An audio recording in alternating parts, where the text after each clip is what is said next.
The Ukraine war just entered a dangerous new phase. For weeks, Donald Trump believed he had Vladimir Putin right where he wanted him.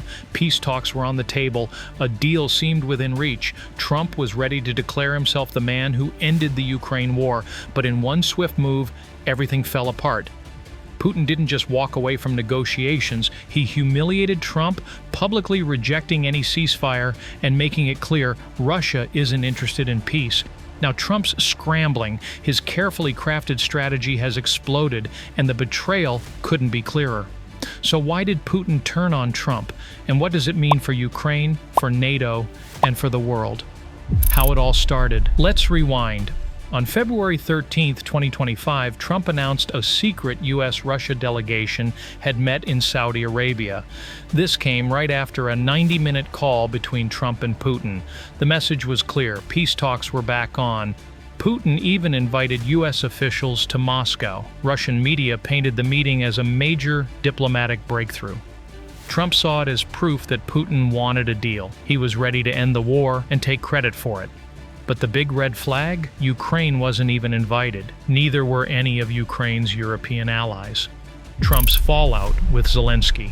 After the Saudi meeting, Trump's tone changed. He publicly blamed President Zelensky, claiming Ukraine had failed to end the war. He even accused Ukraine of starting the conflict and labeled Zelensky a dictator.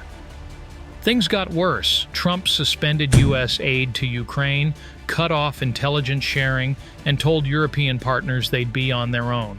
By March, Trump was praising Putin as more reasonable than Zelensky. But while Trump was cozying up to Moscow, Putin was preparing to strike.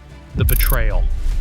On March 7th, while Trump was still praising Putin, Russia flat-out rejected any peace talks. Kremlin officials declared that Russia wouldn't make any concessions and that a ceasefire was off the table. Foreign Minister Sergei Lavrov went further, warning that even European peacekeepers would be seen as a direct NATO intervention. Putin then doubled down. Russia wouldn't surrender an inch of territory, especially regions it had illegally occupied in Ukraine. In Putin's words, "We will not give in to anyone." The aftermath. Just hours after Trump cut aid to Ukraine, Russia launched a major offensive.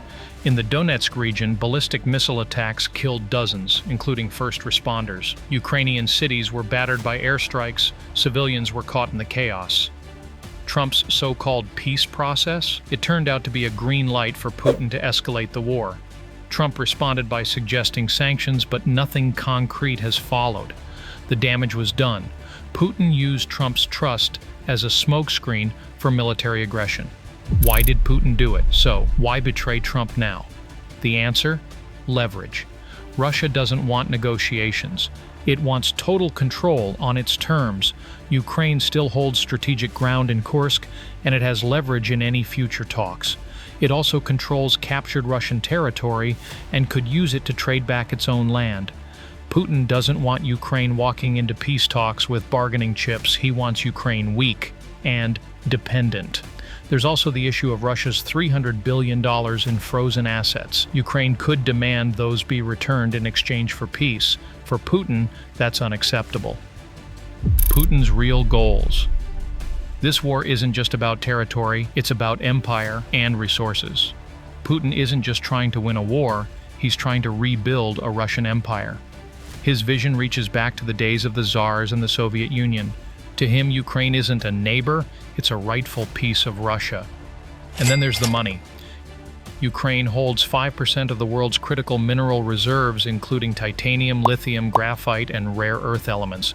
These are essential for weapons, electronics, and energy industries.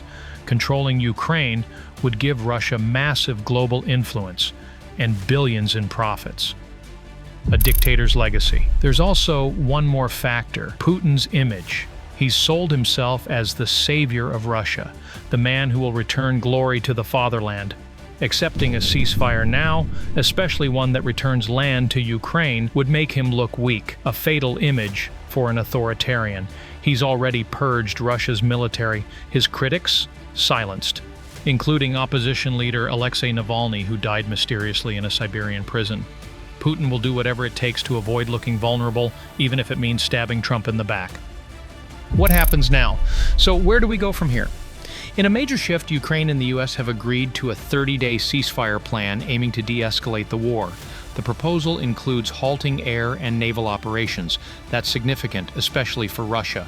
Its air raids have been key to its recent strategy. A temporary halt could level the playing field and give Ukraine a chance to breathe. The U.S. has resumed military aid and intelligence sharing, signaling it may be backing away from Trump's earlier alignment with Putin, but Russia hasn't commented yet.